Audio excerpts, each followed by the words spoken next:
بسم اللہ الرحمن الرحیم۔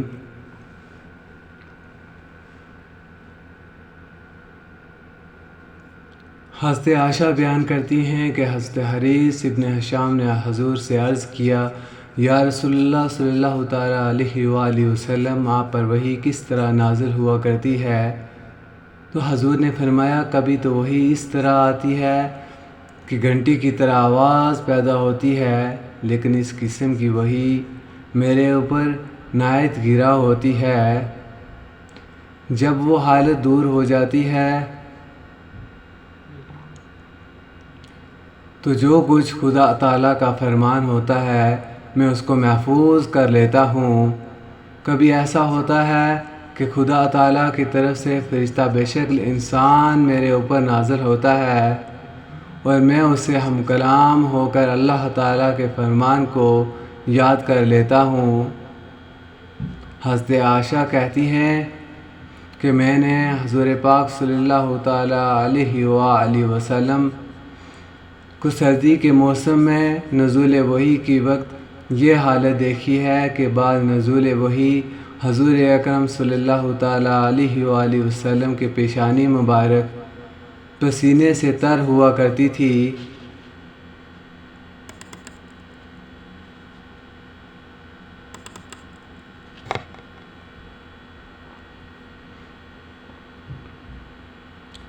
حضرت عائشہ بیان کرتی ہیں کہ حضور اکرم صلی اللہ تعالیٰ علیہ وآلہ وسلم پر سب سے پہلے وحی کی ابتدا اس طرح سے ہوئی تھی کہ آپ کو خواب نظر آتے، شب کو جو کچھ حضور اکرم صلی اللہ تعالیٰ علیہ وآلہ وسلم کو نظر آتا روز روشن کی طرح صبح کو نمودار ہو جاتا۔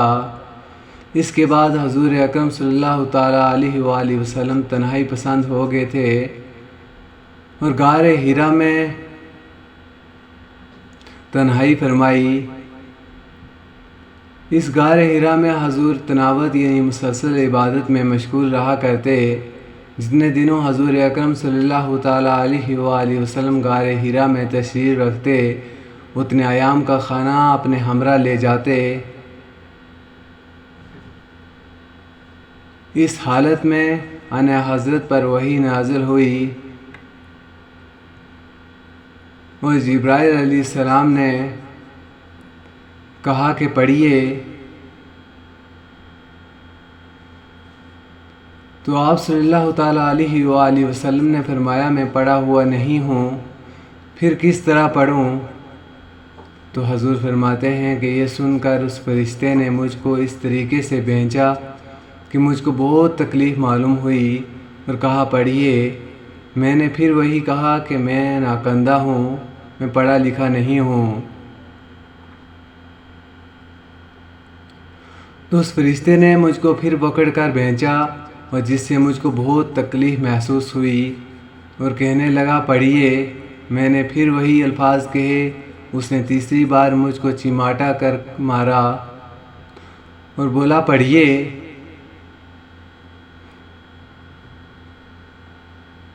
اقرأ باسم ربک الذی خلق خلق الانسان من علق اقرأ وربک الاکرم الذی علم بالقلم۔ اس واقعے کے بعد آپ گھبرائے ہوئے، دل دکھتا ہوا حضرت ختیجہ بن کلوید کے یہاں تشریف لائے اور فرمایا مجھ کو جلدی سے چادر اڑاؤ۔ جلدی سے چادر اڑائی گھر والوں نے تو آپ کو چادر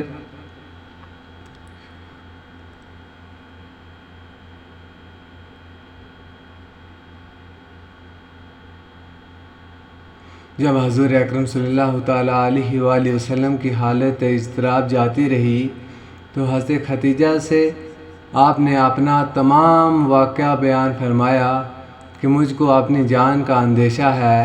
تو حضرت ختیجہ نے عرض کیا، یا رسول اللہ صلی اللہ تعالیٰ علیہ وآلہ وسلم، ہرگز نہیں، اللہ تعالیٰ آپ کو ذلیل اور رسوا نہ فرمائے گا، کیونکہ آپ حق کے حامی ہیں،